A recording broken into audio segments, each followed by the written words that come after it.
update can you give us on this? Yes, good afternoon, and thank you for having me. This was a pinpointed strike against the Hamas commander that has been controlling and commanding the anti-tank warfare unit in the Gaza Strip, which they've been employing both in the Gaza Strip towards our tanks, towards people, towards our soldiers. In fact, one of those did result in some of the deaths that we experienced. He was a senior commander, and he is confirmed dead, along with a number of other terrorists that were with him. And this was a coordinated strike. This is part of our current ground operations in the Gaza Strip. So that was a successful mission. Major, where does this put things, generally speaking, with this war? Where do things stand at this hour?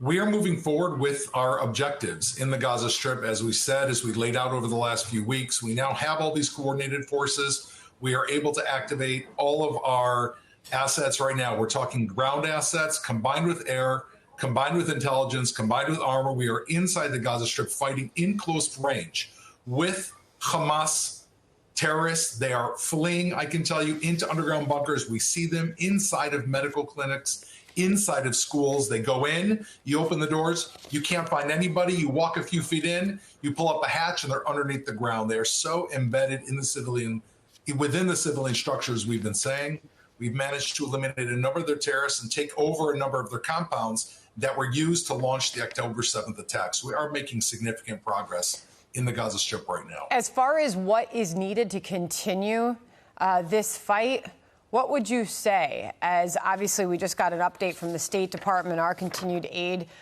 is going into Gaza. We just heard about more trucks that are entering. We know that there are Americans still there, that the U.S. is currently trying to get out.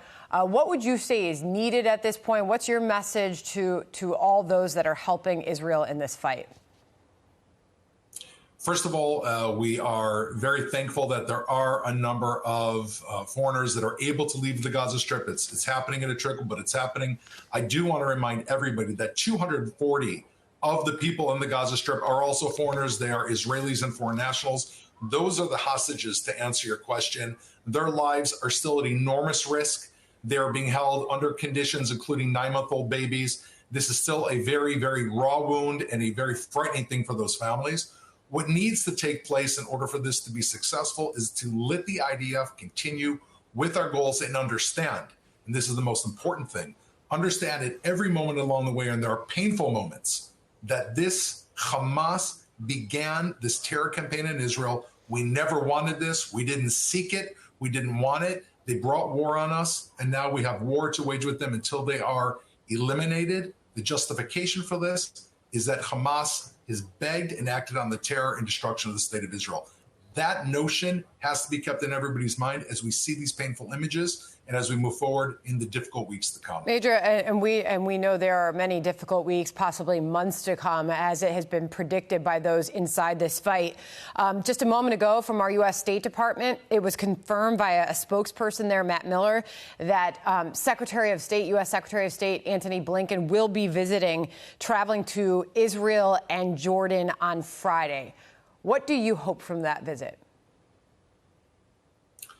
On a military level, I can tell you that the cooperation with the United States is historic. This will go down in the history books as truly an amazing alliance on a military level, sharing information, the U.S. having sent plane loads of munitions to Israel and support in general the United States, standing shoulder to shoulder in Israel in this time that is really a test for all the countries of the world. Do you support Israel or not? Because this is, to a large degree, an existential threat for the state of Israel. And I'm sure that the Secretary of State and all of his Israeli counterparts will be in a very productive meeting.